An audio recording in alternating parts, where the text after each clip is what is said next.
yesimbaniriza kadde kano mwasibye mutya muli mutya ngenda kubasa omusabisukabye nga temunyigene kale Martha Martha yafiiridde mu bbaala jjukira yaggaddwa ono agenda kubazikibwa ku Sande Martha yafudde katwa era nga munnange ateekateeka z'okuziika azifunye Martha ahumuza morali munnange ono yazaalibwa mu 2002 afudde 2025 munnange olumbe bakubeera aliisa lizaali mu Kembabazi olunaku ndowooza liisi lwaleero oba ono agenda kubaziikibwa olunaku lujja kuba lwa Sande ngenda kubamba information esingako wano eno muno ekitabo nye ekya Martha yafudde bagamba nti bamuwadde butwa bagamba nti bamuwadde biragalalagala ebiri excess ebiyitirivu bamutwedde mwenge nga mission yakwagala kukola ki kumukozesa nabagambye nti abavubuka bangi babeera mu mabalomo naye nga bakozesa baana bawala babagulira emyenge omanyi eri abaana abawala bagenda mu mabalomo nga talinaamu ssente nga yagenze mumugulira bajja kugulira omwenge ogwebu omukambwe bajja kutiramu ebiragalagala bagende bakozese okutusekuba okulisa manyize mbabuulira ebisesinga obona agenda mu bbala genda mu ng'olinamu akasente akako egirasi yo ng'otambulira nagyo bwe bacupa nga bakuwa ecupa ng'ekyaliisi cupa nga nsiiringe bulungi sikuwa ku mwenga ate gwe bakozesa gwe batoddeko edda muna ekitalo nnyo ekya Martha ebbaala yaggaddwa dda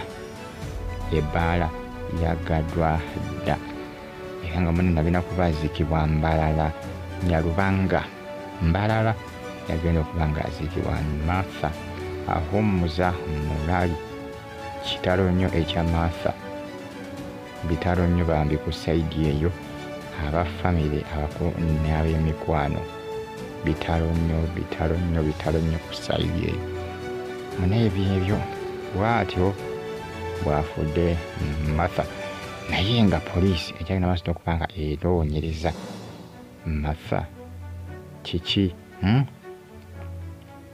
Martha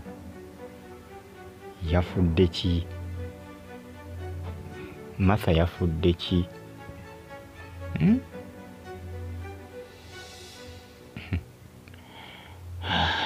n'ebyo kitalo nnyo ku saidi eyo mbeebazi ne mbagamba nti mwakola kyamaanyi okuba nga mwasubscribinga ne munyiga nekkade naye nga munnaye omwana bwatyo bwe yafudde okufa kwa Martha abazadde ko bakyabigatta tebabitegeera jjukira twakamala okuba nga munnange omulenzi afa wali ku ssomero lya Seeta yakamala okuba nga afa ninabo byakomaawo wabula ebbaala yo yaggaddwa naye abasinga ab'essomero bagamba lwaki essomero tebannaba kuliggana nga ate ebbaala yaggaddwa mangu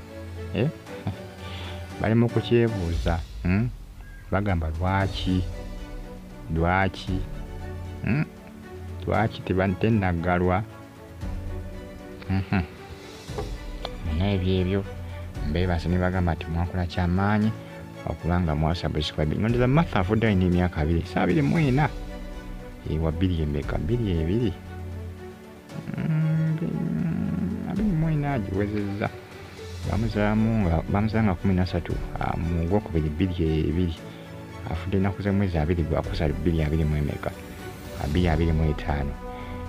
kitalo nnyo bambe kya Martha bwatyo bwafudde poliisi anzidde okuba nga enoonyereza baakutedde abakulu abanyini bbaala Martha mwe yafiiridde kubanga bagamba mujje mutuyambekoko muyinza okuba mulina kyemumanyiiko nga mmwe munnaye abadde mu lukwe lw'okutta Martha bambagamba nti booleo Martha abadde balina omuvubuka oba gwe balwanira oba oliawo bamuwadde katwa ave ku muvubuka oyo nga bamubaddeko babiri bigaba bingi ebyogerwa ku nfa ya Martha naye nga munnaye byebyo naye nga kiyinza okuba nga mbagamba nti abawala mwegendereze nga mugenze mu mabaala mwegendereze bajja kuba ebiragalagala ebiyitirivu ng'oli misioni yakwagala kukozesa akuwagalagala agandi olusiga sukoofe omanye enjaga eyo n'ebiragalagala bikuba bisobola okubuuta ne bikusaanyawo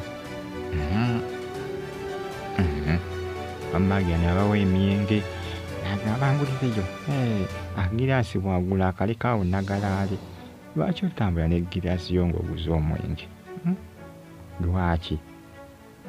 Maffe agenda kubazikibwa Embalala mu Nyalubanga.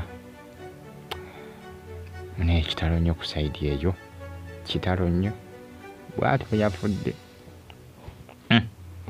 Obwe bulamu. Aba famire bo byabasobedde dda. Omuntu ye yafudde, ebbaala baagiggadde, poliisi yabakutte dda ab'ebbaala. Era nga poliisi okugamba nti okubata bano egenda kuba emaze okuba ng'efuna information ekonfaminga nti bana kimu kye bamanyi.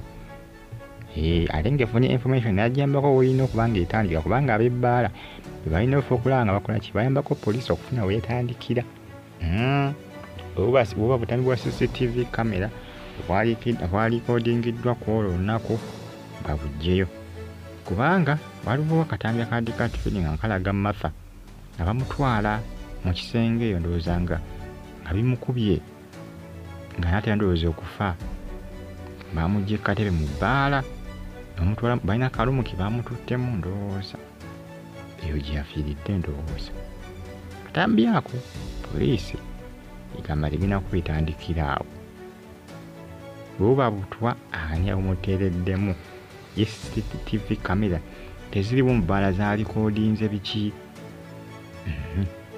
Bano baabakutte dda, poliisi egamba tegenda kubata mangu ago. Bagenda kubeerayo mpaka ng'efunye weekola ki, weetandikira ku nsonga eyo. Mbaagala nnyo mwenna era mbeebaza ne mbagamba nti mwakola kyamaanyi okuba nga mwasubscribinga ne munyiga kade. Bagita Fadi TV, gye bamuyita Martha Ahumuza Mulali. Bw'atyo bwe yafudde olunaku olw'eggulu. Butwa bamuteeredde mu mwenge mu bbaala emu yaddagenza okuba nga asanyuka.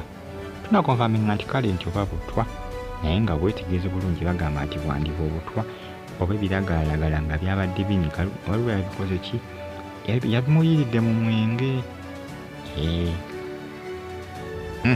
Byebyo kuba omuntu otabika otya omwenge ate n'ebiragalalagala, jjukira mulimu ebiragalalagala ebikuba. Atoyinza butafa, gye bali ababikozesa batyo, atoyinza butafa bannange. Kitalo nnyo. Fadi TV, jimbe bulungi.